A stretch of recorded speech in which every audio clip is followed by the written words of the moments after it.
नमस्कार दोस्तों। आज हम कहानी की चर्चा करेंगे।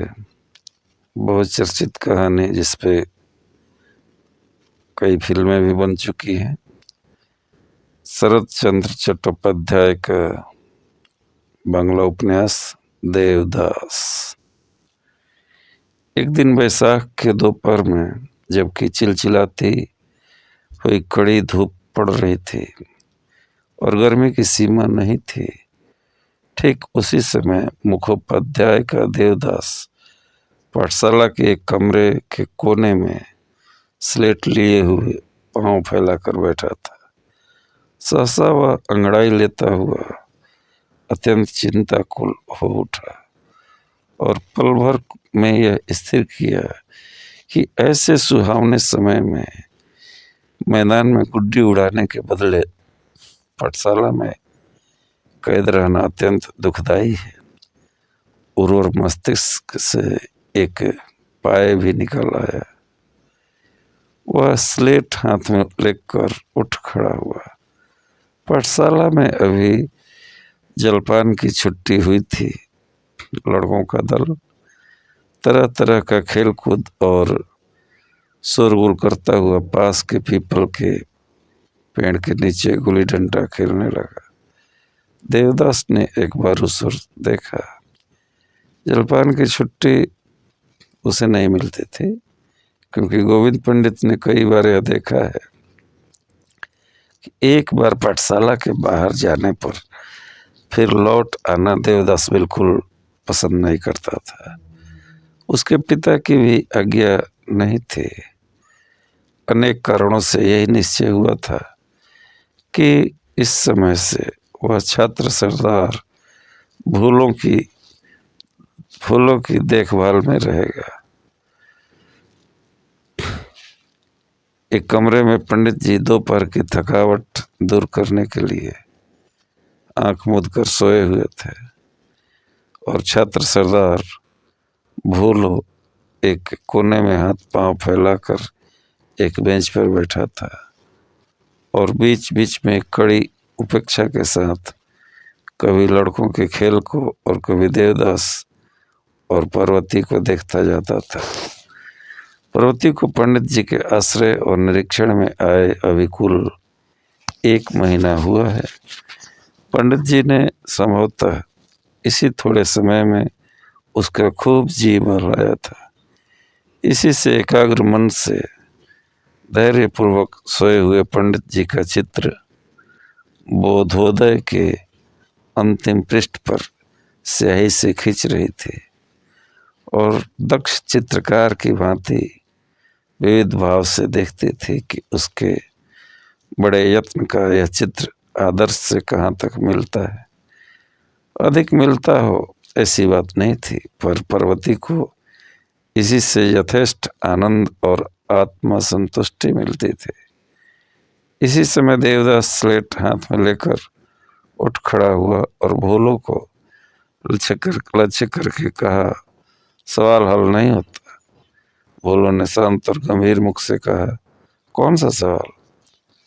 इबारती स्लेट तो देखूं। उसके सब काम स्लेट हाथ में लेने मात्र से हो जाते थे। देवदास उसके हाथ में स्लेट देकर पास में खड़ा हुआ। भोलो यह कहकर लिखने लगा कि 1 मन तेल का दाम अगर 14 रुपये 9 आने 3 पाई होता है तो इसी समय एक घटना घटी। हाथ पांव से हीन बेंच के ऊपर छात्र सरदार अपनी पद मर्यादा के उपयुक्त आसन चुनकर यथा नियम आज 3 वर्ष से बैठता आया है। उसके पीछे एक चूने का ढेर लगा हुआ था। इसे किसी समय पंडित जी ने सस्ती दर से खरीद कर रखा था। सोचा था कि दिन लौटने पर इससे एक पक्का मकान बनवाएंगे। कब वह दिन लौटेगा यह मैं नहीं जानता, परंतु उसे सफेद चूने को ये बड़े यत्न और सावधानी के साथ रखते थे।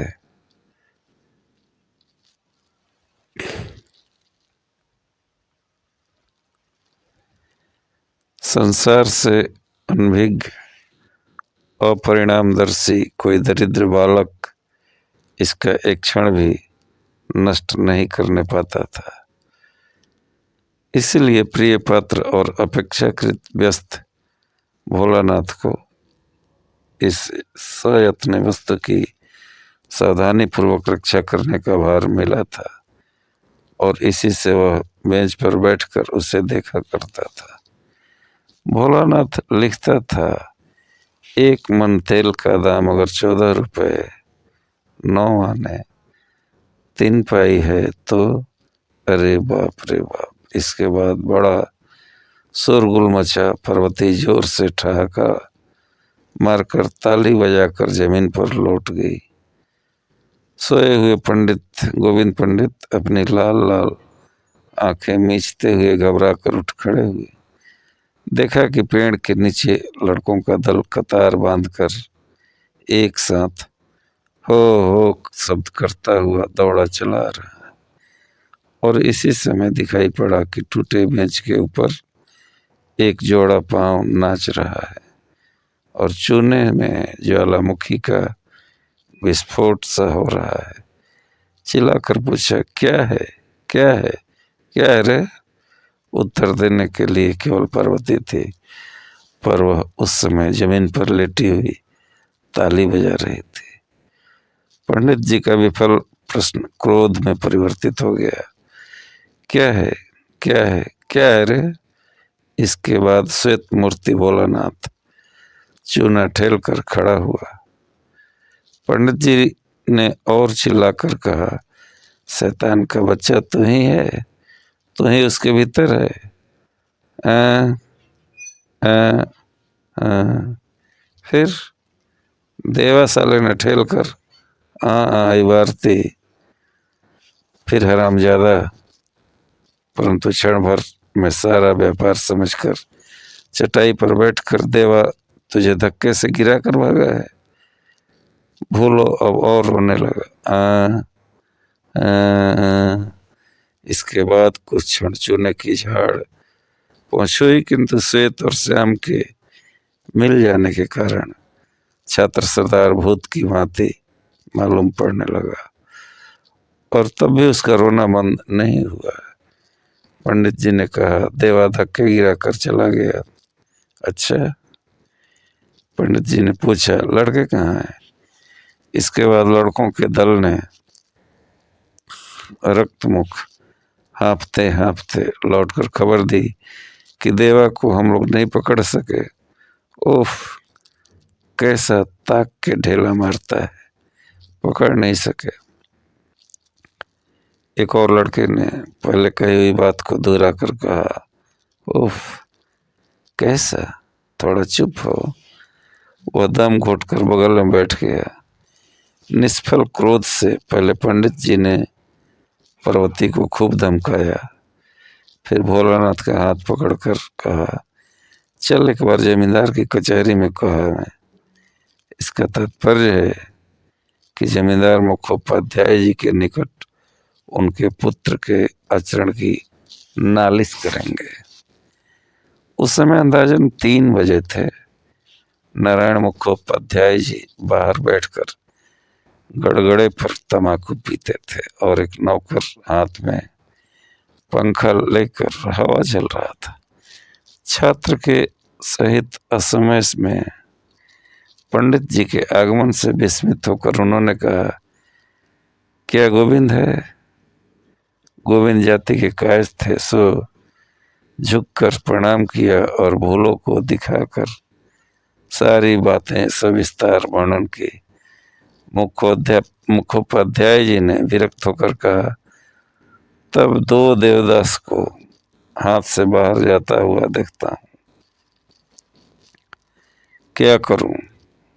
अब आप ही आज्ञा दे। क्या जानूं, जो लोग पकड़ने गए उनको ढेलों से मार भगाया। वे दोनों आदमी कुछ क्षण चुप रहे। नारायण बाबू ने कहा, घर आने पर जो कुछ होगा करूंगा। गोविंद छात्र का हाथ पकड़कर पाठशाला लौट आए तथा मुख और आंख की भाव भंगिमा से सारी पाठशाला को धमकाकर प्रतिज्ञा की कि यद्यपि देवदास के पिता उस गांव के जमींदार हैं, फिर भी वे उसको पाठशाला में नहीं घुसने देंगे। उस दिन की छुट्टी से कुछ पहले ही हो गई थी। जाने के समय लड़कों ने अनेकों प्रकार की आलोचनाएं और प्रत्यालोचनाएं होती रही। एक दूने ने कहा, उफ, देवा कितना मजबूत है। दूसरे ने कहा, भूलों को अच्छा छकाया। उफ, कैसा ताक कर ढेला मारता था। एक दूसरे ने भूलों का पक्ष लेकर कहा, भूलो इसका बदला लेगा, देखना इस वह पाठशाला में थोड़े ही आएगा जो कोई बदला लेगा। इसी छोटे दल के एक और पर्वती भी अपनी पुस्तक और स्लेट लेकर घर आ रहे थे। पास के एक लड़के का हाथ पकड़ पूछा, मणि, देवदास को क्या सचमुच ही पाठशाला नहीं आने देंगे? मणि ने कहा, नहीं, किसी तरह नहीं आने देंगे। पर्वती हट गई। उसे यह बातचीत बिल्कुल नहीं सुहाई।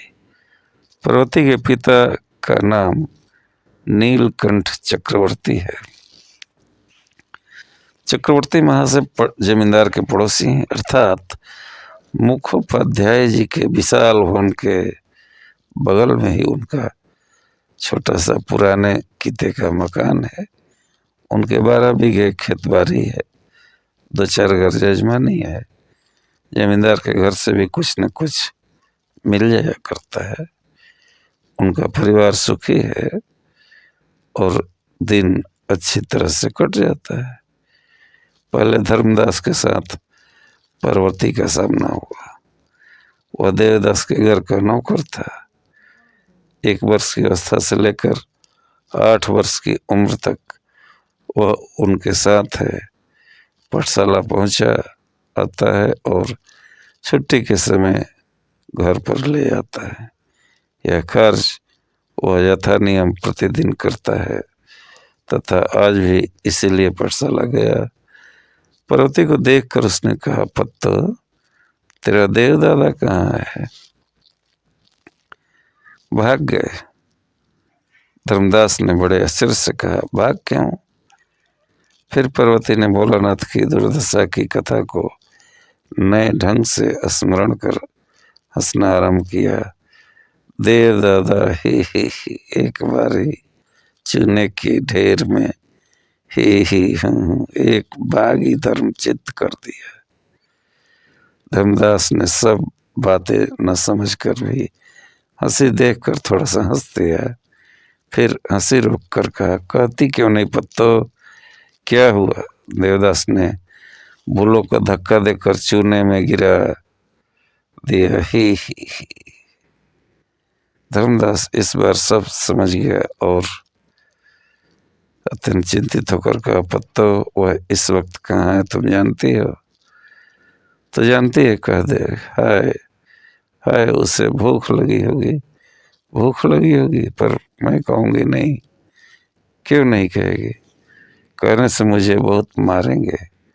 मैं खाना दे आऊँगी। धर्मदास ने कुछ असंतुष्ट होकर कहा, तो दे आना और संध्या के पहले ही घर बुलावा देकर ले आना। ले आऊँगी। घर पर आकर पार्वती ने देखा कि इसकी माँ और देवदास की माँ ने सारी कथा सुन ली है। उससे भी सब बातें पूछी गई। हंसकर गंभीर होकर उससे जो कुछ कहते बना उसने कहा।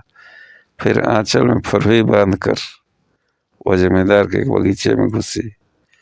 बगीचा उन लोगों के मकान के पास था और इसी में एक और बसवाड़ी थी। वह जानती थी कि छिपकर तम्बाकू पीने के लिए देवदास ने इसी बसवाड़ी के बीच एक स्थान साफ कर रखा है।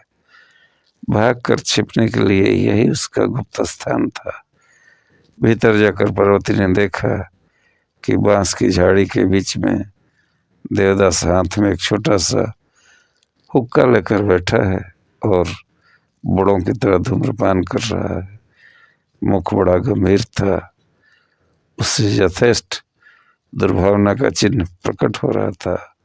वह पार्वती को आई देखकर बड़ा प्रसन्न हुआ, किंतु बाहर प्रकट नहीं किया। तम्बाकू पीते पीते कहा, आओ। पार्वती आकर बैठ गई। आंचल में जो बंधा हुआ था उस पर देवदास की दृष्टि तत्क्षण पड़ी। कुछ भी न पूछकर उसने पहले उसे खोलकर खाना आरंभ करते हुए कहा, पत्तो पंडित जी ने क्या किया? बड़े चाचा से कहा दिया। देवदास ने हुंकारी भरकर आंखें तरेर कर कहा, बाबूजी से कहा दिया? हाँ, उसके बाद तुमको अब आगे से पाठशाला नहीं आने देंगे। मैं भी पढ़ना नहीं चाहता। इसी समय उसका खाद्य द्रव्य प्रायः समाप्त हो गया चला। देवदास ने पार्वती के मुख की ओर देखकर कहा, कहाँ संदेश दो? संदेश तो नहीं लाई हूं। पानी कहाँ पीऊंगी? पानी कहाँ पाऊंगी? देवदास ने विरक्त होकर कहा, कुछ नहीं है तो आई क्यों? जाओ पानी ले आओ। उसका रूखा स्वर पार्वती को अच्छा नहीं लगा। उसने कहा, मैं नहीं जा सकती, तुम जाकर पी आओ। मैं क्या अभी जा सकता हूँ? तब क्या यहीं रहोगे? यहीं पर रहूंगा, फिर कहीं चला जाऊंगा। पार्वती को यह सब सुनकर बड़ा दुख हुआ।